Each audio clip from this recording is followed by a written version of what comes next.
세상의 모든 생을 압축하면 한 편의 시가 된다. 어느 누구의 삶이든 맑은 눈으로 바라보면 아름다운 한 편의 시와 같다는 이정록 시인의 말인데요. 에나의 다락방 라디오, 오늘은 이정록 시인의 첫 산문집 시인의 서랍 들려드립니다. 1989년 신춘문예에 당선되면서 등단한 이정록 시인은 30년 넘게 시를 써오며 김수영 문학상, 윤동주 문학대상 등을 수상했고, 아동문학으로 영역을 넓혀 동화와 동시도 다수 발표했는데요. 이 책 시인의 서랍은 제목처럼 추억의 서랍 속에 고이 간직했던 가난했지만 따뜻했던 시인의 어린 시절 풍경과 그 시절 어머니, 아버지, 누나의 이야기, 그리고 시인의 눈으로 바라본 생의 모든 순간들을 담고 있습니다. 산문이지만 한 문장 한 문장이 시 같은데요. 그래서 읽었던 문장을 여러 번 되짚어 읽으며 눈에 새기게 되는 책입니다. 이정록 시인의 시인의 서랍, 오늘도 끝까지 편안하게 들어주세요.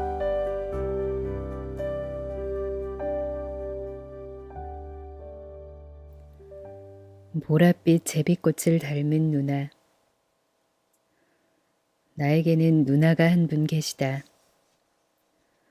누나 하고 부르면 한겨울의 얼음 조각 같던 은하수도 소미불이 되어 내려올 듯하다. 밥상 보자기를 적신 동치미 국물처럼 그 은하수 이부자리에 흠뻑 오줌을 싸도 누나 하고 부르면 금세 보송보송 마를 것 같다. 하지만 나는 누나의 삶에 짐이 될 뿐이었다. 누나는 나보다 3살 위였지만 내가 6살의 어린 나이로 초등학교에 입학하는 바람에 학교로는 1년 선배일 뿐이었다. 그게 문제였다. 농사는 뒷전인 채 새마을 사업에만 헌신하던 아버지의 경제로는 자식 둘을 고등학교에 보낼 수 없던 터라서 누나는 장남인 나를 위해 여고 입학을 포기해야만 했다. 한동안 누나는 완강하게 저항했다. 아버지가 술만 줄이셔도, 이장직을 내놓고 돼지 3마리만 키우셔도 충분할 것이라며 눈물깨나 뿌렸다. 나는 바위 같은 어머니의 한숨과 배운 여자는 고생만 한다는 할머니의 먼 산 사이에 끼어 아무 말 못하고 눈치만 살펴야 했다. 누나는 마지막 결전인 양 숟가락 하나를 들고 골방에 처박혔다. 단식투쟁에 웬 숟가락인가. 밤이 이슥해지면 문고리에 꽂아놓은 누나의 상처난 16살에서 딸가락거리는 소리가 들려왔다. 어머니가 고구마나 누룽지를 들여놓는 것이리라.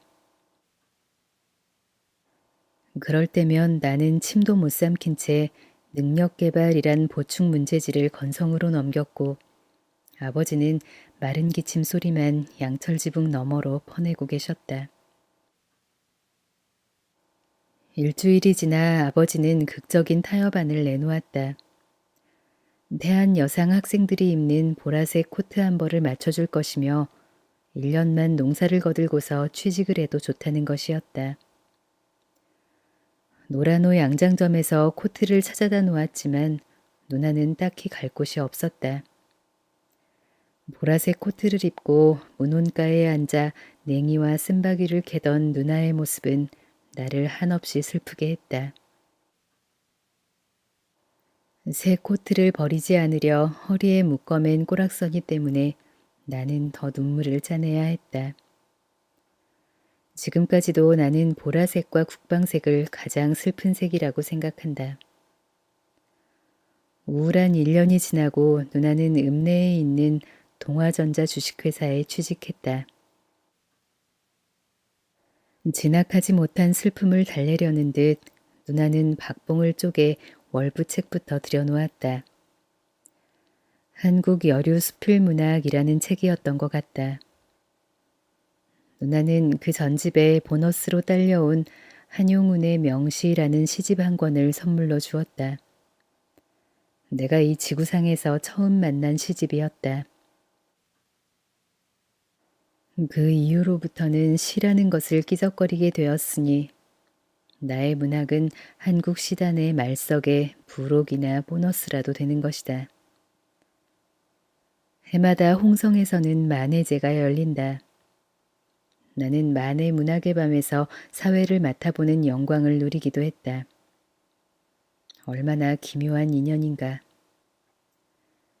행사를 진행하던 날 백일홍 나무 아래 앉아있는 누나와 눈이 마주쳤다. 조명을 받은 누나의 눈이 순간 보랏빛 번개가 되어 내 눈자 위를 훑고 지나갔다.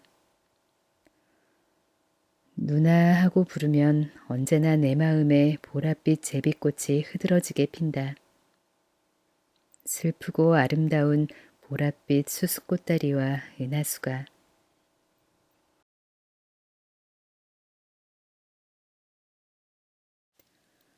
편지 봉투도 나이를 먹는다. 문방구에 가서 아름다운 편지 봉투와 편지지를 고르던 옛날, 내 마음의 언덕엔 네잎 클로버가 지천이었고 찔레꽃이 눈부셨다. 키 큰 미루나무 이파리가 햇살에 반짝였다. 돌아보면 봉투의 용도에 따라 내 마음의 순도도 탁하게 변해왔다. 짝사랑의 연애 편지와 월급 봉투와 행정 봉투를 거쳐 지금은 축의금이며 부의금 봉투뿐이다. 아니면 다달이 날아오는 각종 카드 대금 명세서 봉투뿐이다. 이제 나에게 들고 나는 봉투에서는 돈 냄새가 난다. 내 욕망의 흔적이거나 마음 내키지 않았던 체면의 숫자들 뿐이다. 사랑하는 이에게 편지를 보내고 우체부를 기다리던 저린 마음은 이제 없다. 하느님이 주신 간절한 축원과 축복의 시간들은 냄비처럼 쉬 끓다가 타버렸다. 뚜껑의 손잡이는 고약처럼 눌어붙어서 어깨를 들썩이지도 않는다. 겨울 언덕에 누워 올려다보던 비행기는 하얀 편지 봉투를 닮아 있었다. 구름도 편지지 같았다. 그 시절은 이제 다시 오지 않는다. 내 마음의 편지 봉투는 늙어버렸다. 우표를 사고 색연필을 사고 낙엽을 주워 모으던 내 손을 물끄러미 바라본다. 그래, 이 손으로 편지를 쓰고 우표를 붙이고 텅 빈 우체통을 하루에 몇 번씩 열곤 했지 하며 손을 가슴에 갖다 댄다. 덤덤하다. 가슴이 오래된 무덤 같다. 이제 나는 편지 봉투가 나에게 주었던 설렘을 추억하는 나이가 되었다. 편지 봉투의 입장이 되어서 그의 마음을 읽어보는 나이가 된 것이다. 편지 봉투의 소원은 입에 풀칠 한번 해보는 것이다. 사나흘 쫄쫄 굶을 글자들아, 숨 멈추지 마라. 불칠하는 순간 까치 보거처럼 큰 숨 들이마시는 것이다. 한 그릇의 공깃밥이 되는 것이다. 그리하여 끝내는 풀마른 그 입술마저 뜯겨버리는 것이다. 그대 눈빛과 맞닥뜨리는 것이다. 졸시 행복 전문. 누군가에게 다가가서 뜯겨져 버리는 생. 그게 얼마나 아름다운 삶인지를 이제야 깨닫는다. 편지 봉투는 끝내 까치밥이 되고 싶은 것이다. 읽혀지지 않는 밀봉된 생은 슬프다. 풀칠에서 건넬 아름다운 이야기가 없다면 오늘도 편지지는 나와 함께 의미 없이 늙어갈 뿐이다. 내가 편지를 쓰는 순간 세상에는 드디어 네잎 클로버가 있고 미루나무 푸른 이파리가 반짝인다. 밤 열차의 차창이 우표로 보인다. 먼 하늘나라에 누가 편지를 보냈나. 송이송이 흰 글자들이 쏟아진다.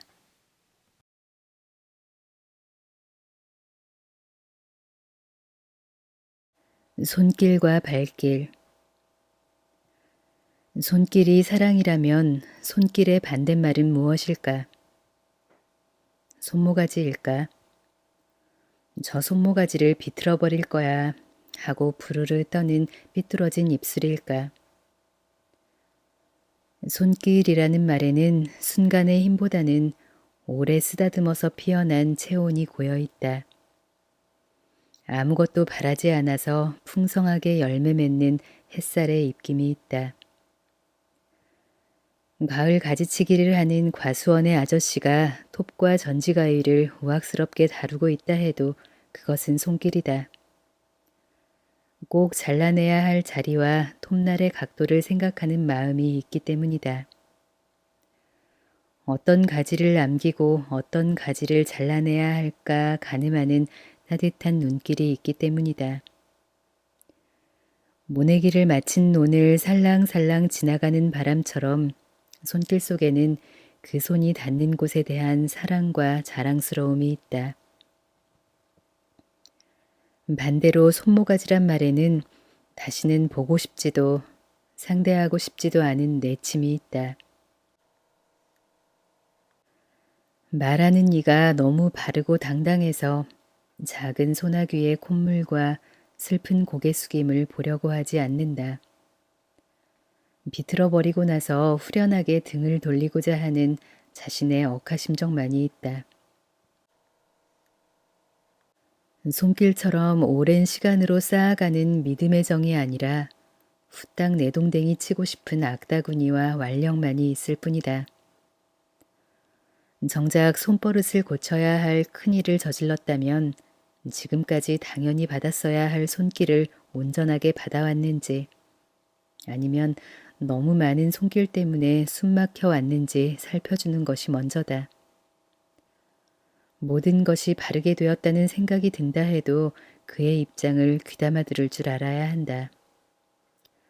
어른이란 커다란 손과 따뜻한 핏줄을 가지고 있다는 뜻이기 때문이다. 그러나 손길은 바로 곁에 있을 때만 유효하다.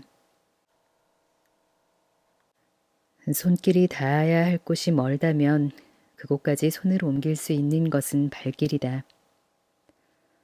가닿아야 할 손길이 사랑의 편지이거나 책과 옷을 묶은 소포라면 그 발길은 우표와 우체부가 대신할 것이다. 빨리 뛰어가야 할 손길이 돈이라면 금융기관의 온라인과 최신부의 우편안이 발길이 되어줄 것이다. 빈손으로 가는 가난한 손길이라면 그 손길의 따뜻함은 다리품만이 온전히 가지고 갈 수 있다. 수박밭의 수박은 농부의 발자국 소리를 듣고 큰다는 말이 있다. 손길과 발길만이 사랑을 여물게 하고 단물이 고이도록 한다.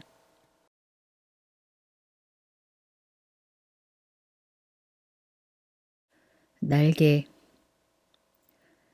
날개의 날과 날고기의 날은 다르다. 그러나 나는 날개의 날에서 피 묻은 살코기의 느낌을 받는다.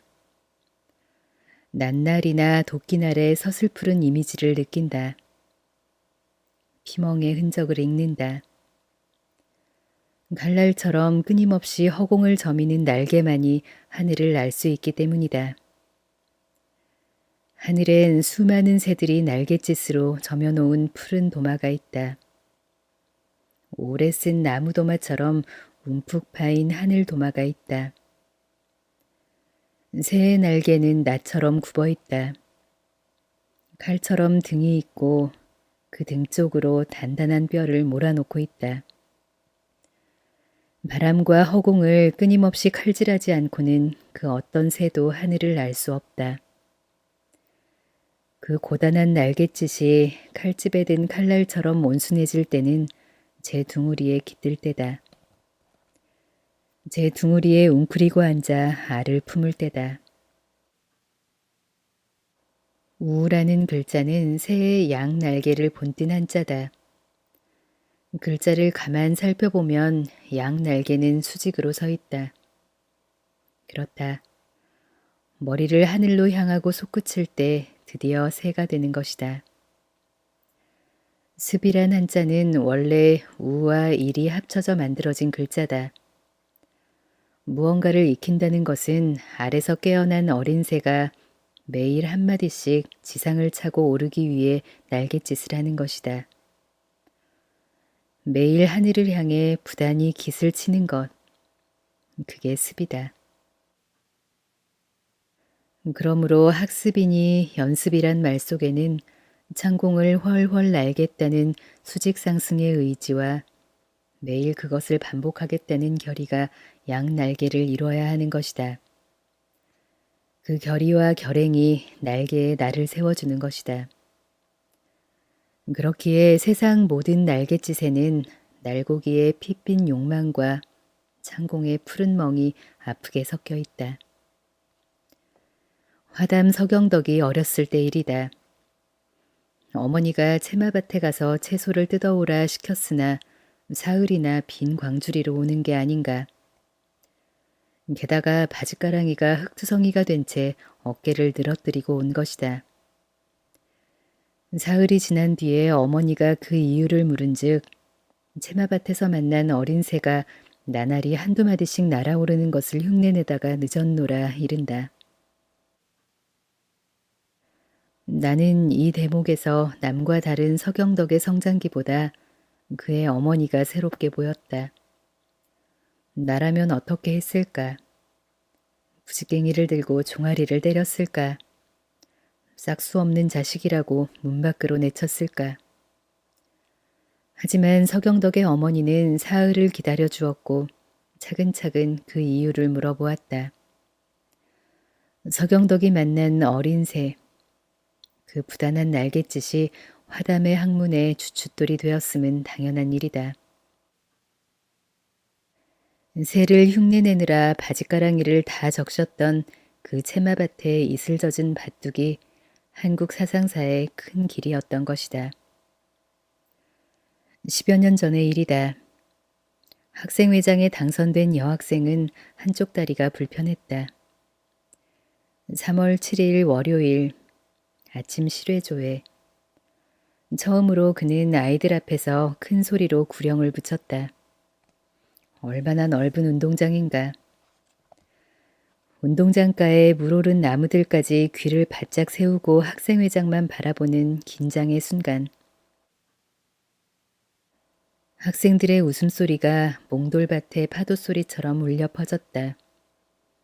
새로 부임하신 선생님과 엊그제 입학한 신입생들에게까지 웃음소리가 번져갔다. 구령을 붙이고 뒤로 몸을 돌리는 순간 불편한 다리 때문에 몸 전체가 기우뚱한 것이다. 웃음이란 이렇게 때때로 쓸데없이 터져나와 상처를 입힌다. 학생회장의 얼굴은 일순 마른 새똥처럼 초라하게 굳어져 버렸다. 아, 이게 아닌데. 얼굴을 수습하는 선생님들. 나도 그때 빙긋이 웃었던가. 그날 밤 야간 자율학습 감독을 하고 있던 나는 운동장의 어둠 속에서 뱅글뱅글 몸을 돌리고 있는 검은 물체를 보았다. 다리를 다친 검은 새가 하늘로 치솟아 오르려고 밤늦게까지 몸부림치고 있었다. 출렁거리는 파도를 잠재우려고 칠흑의 밤바다를 다림질하고 있었던 것이다. 모자란 왼발의 허공을 까치발로 세우고 빙빙 돌던 검은 새. 나는 날개를 가다듬고 검은 하늘로 솟구쳐 오를 것 같은 단단한 새를 보았다. 운동장이라는 커다란 둥우리에서 비상을 꿈꾸는 서늘하고도 장엄한 광경을 목격한 것이다. 그렇다. 날개는 어깨에만 매달려 있는 게 아니다. 날아오르려는 충실한 마음 속에 아직 양수에 젖은 채 실핏줄을 돋우고 있는 것이다. 아무리 높이 날아올라도 착지할 땅바닥을 잊지 말자고 날카롭게 발톱을 세운 채 말이다. 자, 푸른 하늘을 보아라. 하늘에는 날 좋은 날개들이 피멍으로 다져놓은 푸른 도마가 있다. 부드러운 깃털로 다져놓은 단단한 허공이 있다.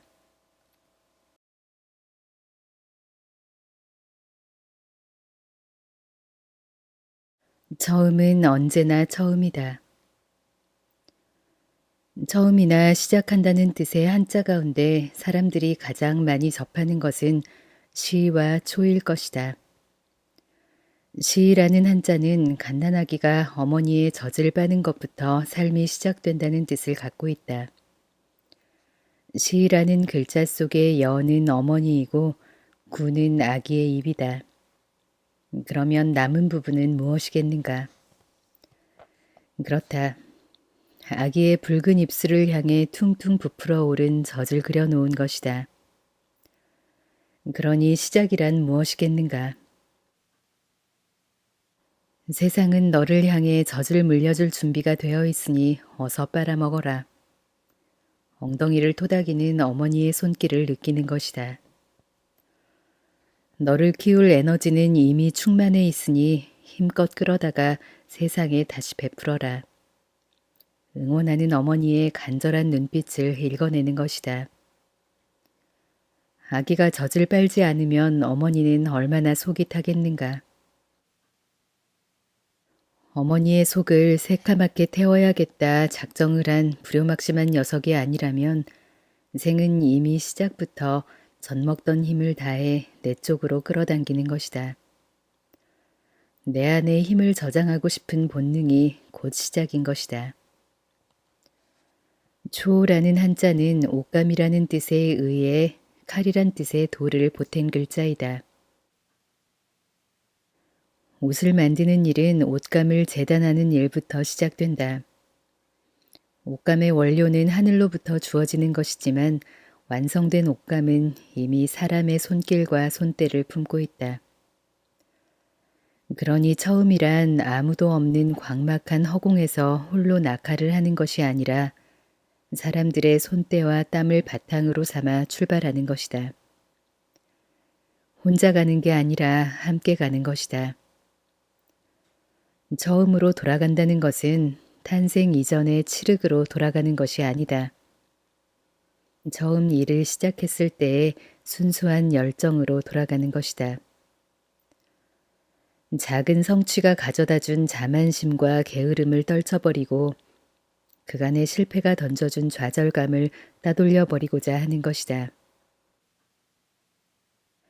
완전 무결한 옷감에 칼을 들이밀던 두려운 용기로 다시 가고자 하는 것이다.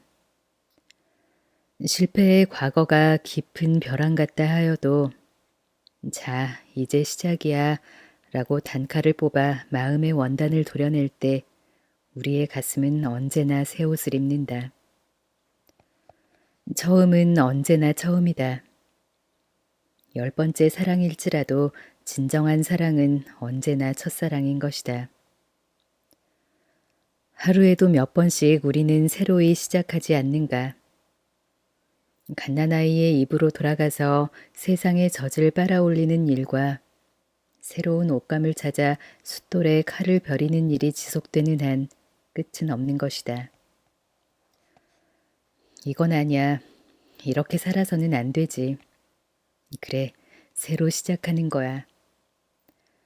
이를 악물고 두 주먹을 불끈 쥐는 순간 세상은 다시 나를 향해 어머니가 되고 추위를 녹여줄 옷감이 된다. 마음속 넉마는 저절로 벗겨지지 않는다. 방학이 시작되면 우리는 어김없이 생활계획표를 짜서 벽에 붙였다. 도화지를 한 장 뜯어낸 뒤 그 위에 밥사발이나 국그릇을 엎어놓고 둥근 원을 그렸다. 수박을 쪼개듯 촘촘히 가른 다음 이른 아침에는 방학 숙제나 복습이라고 쓰고 아침밥 뒤에는 뒤떨어진 학과 공부를 쓰고 얼른 지극한 효심으로 돌아가 엄마 심부름이라 두어 시간 잡아놓고 점심밥 뒤에는 개미다리만 하던 형제애가 발동하여 동생과 사이좋게 놀기, 그 다음에 공부, 또 공부. 그러고는 저녁밥, 또 마무리 학습에 할머니 등 긁어드리기나 부모님 안마해드리기가 오색찬란하게 채워졌을 것이다. 그 다음 중국 대륙만한 곳에 쿨쿨쿨이라고 써놓았을 것이다. 계획표를 짜고 나면 얼마나 마음 흐뭇했던가. 학기 때마다 중간고사, 기말고사, 원래고사, 모의고사 등 각종 시험 때마다 그리고 형편없는 통지표를 받을 때마다 우리는 밥그릇을 엎어놓고 수박을 한 덩이씩 끓였다. 자신의 계획을 제대로 지키는 사람은 세상에 없다. 몸과 빗나가는 마음 때문에 자신을 다그치고 안타까이 여기는 수 없는 작심삼일의 반성이 사람을 키워간다. 자, 이제부터 다시 시작이야 라고 자신에게 꿀밤을 먹일 때 뻔히 3일도 못 갈 것이라는 불안이 들지라도 새로이 시작하는 것이 세상을 빛나게 한다. 태양이 한 번에 세상을 다 밝힐 수 있다면 매일 아침 떠오르겠는가. 달과 수많은 별들이 제 몸의 크기와 자리를 바꾸며 빛을 뿌려대지만 어둠은 언제나 함께하는 것이다. 계획표 한두 장으로 사람의 한 생애를 밝힐 수 있겠는가. 하지만 무릎 꿇고 계획표를 짜고 그 계획표 뒷면에 밥풀을 으깨어 벽에 붙이는 동안 우리의 정신은 새로워지고 짐짓 돌아앉았던 행운이 희망의 눈짓을 건네는 것이다. 계획표 뒷면에 딱딱하게 붙어있던 마른 밥풀이 얼마나 많은 벽지를 물어뜯었던가. 꿈을 잃지 않는 것은 집착이 아니다. 생에 대한 애착이다. 자, 작심삼일을 하자. 사흘에 한 번씩 마음으로 고쳐먹자. 사흘에 한 번씩 효자가 되고 불도저가 되자.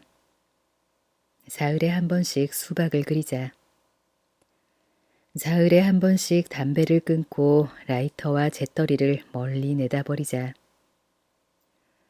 자, 세상의 아름다운 이들이여, 즐거운 마음으로 작심삼일을 하자. 사흘에 한 번씩 작심을 하자. 제일 게으르고 못난 사람은 자신을 돌아보지 않는 사람이고 그저 그런 사람은 늘 돌아보는 일로 가슴을 치는 사람이고 가장 부지런하고 훌륭한 사람은 자신을 돌아본 뒤 실천에 옮기는 사람이라고 했다. 사흘에 한 번씩 작심을 한다면 좋은 사람이 아니겠는가. 바람 거세어지면 나무는 뿌리를 반성한다. 홍수가 나면 강은 깊이와 넓이를 되짚어본다. 암벽 저 안창까지 삶의 뿌리를 들이밀자. 깊고 넓은 강을 가슴에 품자. 유언도 몇 번씩 새로이 고쳐 쓴다. 일평생을 마무리하는 유언도 다시 고쳐 말할 수 있는 것이다. 하물며 나는 아직 9만리 장천을 날고 있지 않은가. 자, 다시 작심삼일이다.